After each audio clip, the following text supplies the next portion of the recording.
As we're going to cover in its own episode of the Benefits to Gaming, the non-linear story of Ghost Recon Wildlands provides players with a carefree narrative that allows players to have a great time with friends, while maintaining a steady story to string them along.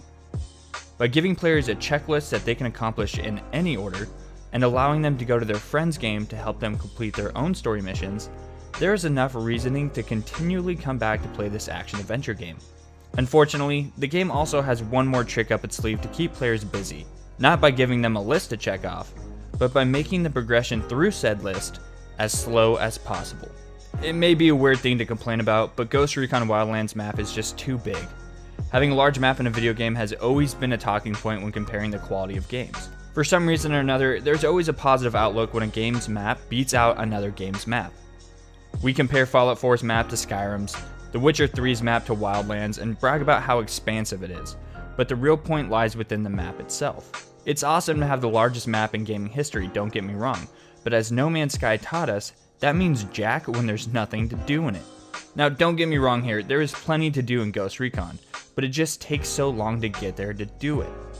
With a bit of research, I've come to learn that the game's map is roughly 400 kilometers squared, which is 3 times bigger than that of GTA 5, which is jam-packed with things to do, I might add, but significantly smaller than the 1,000 kilometers squared of Just Cause 3, which has the exact same issue that Ghost Recon Wildlands has.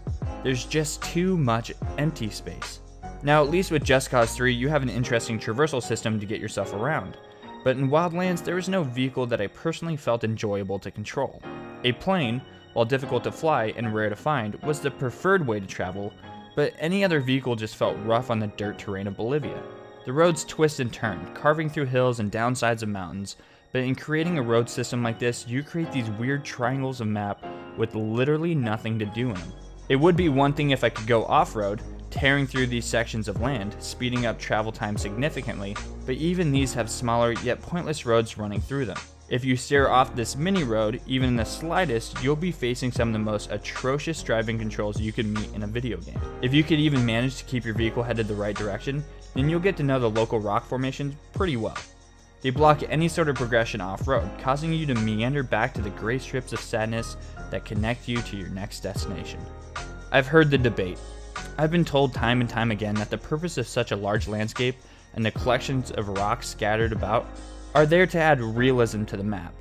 In actual Bolivia, you would be traveling through these windy hills and barren deserts just to get from place to place, and at times the view can be beautiful, but I never started up Ghost Recon Wildlands for its realism. The point is mute. Realistic content does not translate to interesting content. If you want to be realistic, then fine. Realistic does not mean good, and I feel like this map is a prime example of this. It would be fine to have the giant map if there was an ungodly amount of things to do in it, and interesting things to do at that. A map like this should provide hundreds of hours of gameplay, allowing players to go through and dissect every nook and cranny to find something of value. But that's not what we get. At 400 kilometers squared, how much is there really to do? How many giant lakes do we have to deal with, providing large flat areas of water that have no value to the gameplay besides elongating the time to move across? I know what you're thinking. That's what fast travel is for. But if you constantly feel the need to teleport across the map because you feel like it'd be a chore to move through it, then you already understand where the issue lies. The world should theoretically be so engaging that you crave the idea of moving between its streets and towns, exploring everything that comes into your sight. I understand that the world map will never be as interesting as the first time you explore it, and eventually everyone starts fast traveling in any game sooner or later. The fact remains, I quickly wanted to jump between points as fast as possible, because traveling around felt like a chore instead of an exciting gameplay mechanic. If the entire map could be condensed to half the size, then the game would be perfect, pushing things together and having them live closer to one another. Developers want gamers to stick with their games as long as possible, and considering how long it takes to get from place to place, this is an easy way to keep them playing. Travel time is long enough to be inconvenient, but not long enough to create any sensible issues. But when you realize how often you're doing this and how far each mission tends to be from one another, the issue becomes more apparent. Even a small drip can turn into an ocean over time. It may not be an issue at first, but eventually you'll realize how much time you've dedicated just moving around instead of actually playing the action stealth game you paid good money for.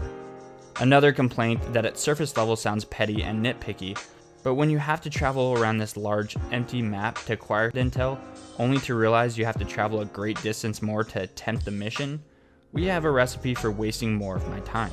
I won't sit here and tell you that my time is of the utmost value. I'm telling you I'd rather participate in strategic, cooperative gameplay that the game has presented instead of holding down a single button to get from A to B while staring at my phone. There's two options here to fix the issue. Either shrink the map down and keep everything else exactly how it is, or keep the size of the map but give us more to do in it. I would be perfectly comfortable with the first option. I don't want to drive terribly far, especially with the poor driving controls, to get what I need to do done. At the same time, if the map was 1/4 the size that it is currently, then there would be the perfect amount of stuff to do in said map. While at the same time, the amount of time it takes to do each thing isn't overwhelmingly long. On the flip side, if the map was the same size, then don't necessarily put a bunch of stuff in those empty spaces, but make those empty spaces significantly easier to off-road in. On top of that, I would add a few more collectibles or encampments to fight in, but a minimal amount. The main point is to utilize the space that you have to the best of your ability. It's fine to have a giant lake that only has a few islands in it, because a lake is a lake, and that's not terribly interesting.